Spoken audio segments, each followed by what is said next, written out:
Carlos Velasco. Gracias, compañera presidenta, compañeros y compañeras legisladores. Cuando se hace el análisis de lo público con lo privado, evidentemente esos dos elementos que nos llevan a la discusión en el debate que estamos ahora tienen que necesariamente articular estas dos acciones que tiene, una de las acciones que tiene el Estado para poder conjugar. Ese público y privado tiene algunas caracterizaciones que se las ha venido escuchando hoy y que me parece que las voy a puntualizar en la forma mucho más rápida. Cuando se habla de lo público hablamos de regular, modernizar, y cuando hablamos también de lo privado hablamos de responsabilidades. Pero entre uno y otro lado tiene que cruzarse un elemento que es fundamental y que es la ética. Y la ética tiene que ver con muchas acciones de la sociedad en cualquier ambiente que se pueda desarrollar una ley como la que estamos mencionando ahora. Por eso es que ningún proyecto en lo público puede ser cuestionado porque la rentabilidad social es escasa. La rentabilidad social no puede ser escasa. La rentabilidad es un término que en lo público genera acciones de derechos y va mucho más allá de la propia rentabilidad que se quiera generar desde lo privado. Ese primer elemento para llegar al segundo. ¿Cuál es el concepto de desarrollo y subdesarrollo? ¿A dónde queremos llegar? El concepto no es tan fácil de querer decir que el subdesarrollo y el desarrollo tiene que ver con la riqueza. Absolutamente necesaria la riqueza, pero esa riqueza siempre tuvo una asimetría respecto al propio poder. Y entonces esa asimetría, sea del conocimiento, de la acumulación de capital, llevó a generar en América Latina, en nuestro propio Ecuador, generaciones de exclusión para marcar un hecho que ahora tenemos que decirlo. ¿Cuáles son los indicadores que pueden permitirse ver cómo hemos avanzado? Y no hablo de ninguna carretera, y no hablo de ninguna autopista, y ni de ningún aeropuerto, ni siquiera de ningún hospital.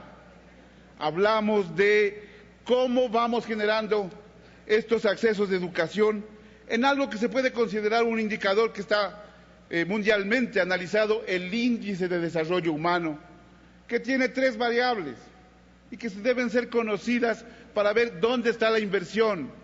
El índice de desarrollo humano habla necesariamente de una esperanza de vida al nacer. Eso hay que saberlo, discutirlo y debatirlo. Una esperanza de vida al nacer que no mide el número de carreteras y kilómetros hechos. No lo mide necesariamente la esperanza de vida al nacer, ese indicador del índice de desarrollo humano. Otra variable que mide este indicador es la educación, pues. Ahí hay muchas de las acciones, como las brechas se han ido quitando para acceder a los niveles que deben entenderse como niveles de educación. Y el tercero es el Producto Interno Bruto. Son elementos que van generando y construyendo una política pública para ver hasta dónde se ha llegado con la inversión y ver qué condiciones tenemos los ciudadanos para podernos encontrar. Y ahí entonces la riqueza tiene que ver con grupos de poder. La riqueza tiene que ver con grupos de poder. Y por eso hay un largo estudio del Ecuador, intensísimo estudio de América Latina, de José de Sousa. Hay un largo estudio que habla cómo los grupos monopólicos fueron capaces de generar la exclusión para nuestra América Latina y para nuestro propio país, Ecuador. Eso así como primer elemento en el que yo quiero hacer la reflexión política hacia dónde vamos y qué es lo que debemos hacer. Por eso, en el segundo elemento, todas las observaciones que he tenido respecto a la ley, le he mandado a la presidenta por escrito para no llevar más allá de 2 minutos más mi intervención. Una de ellas tiene que ver, en el análisis de la ley, tiene que ver con las siguientes características. Si bien es cierto, es una alianza, una asociación, como Mauricio Proaño lo decía, entre públicos y privados, si lo analiza uno en forma muy ligera, nada tendría que ver con salud, aparentemente, nada tendría que ver con salud. Pero cuando empezamos a ver que existen unas derogatorias en la Ley Orgánica de Salud actual,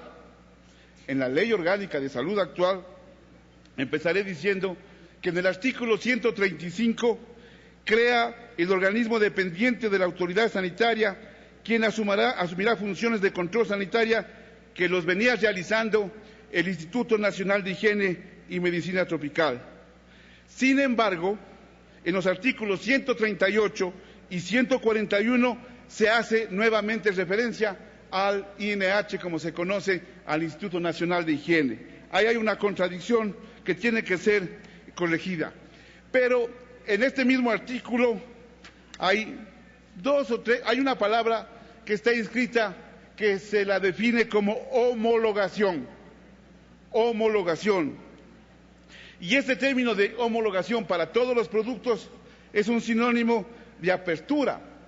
Y todavía no me especifico a los términos de salud que tienen que verse con la expresión de homologación. Y por eso el ingreso libre de productos terminados, que son los que actualmente están sujetos a registro sanitario, pueden incidir negativamente en la producción y comercialización de todos los productos nacionales. La homologación tiene que tener una especificidad que tiene que llevarnos al control específico. En el capítulo del registro sanitario, hay algunos elementos que no tienen que ser excluidos, tienen que ser enfatizados. Y en el capítulo 137 se habla de la obligatoriedad de las notificaciones para productos de uso y consumo humano. Solo se habla de notificación. Ahí debe haber una notificación. La palabra siguiente debería ser notificación sanitaria o notificación de cualquier otra característica, porque son productos de uso humano y ahí hay muchas complicaciones que se pueden dar.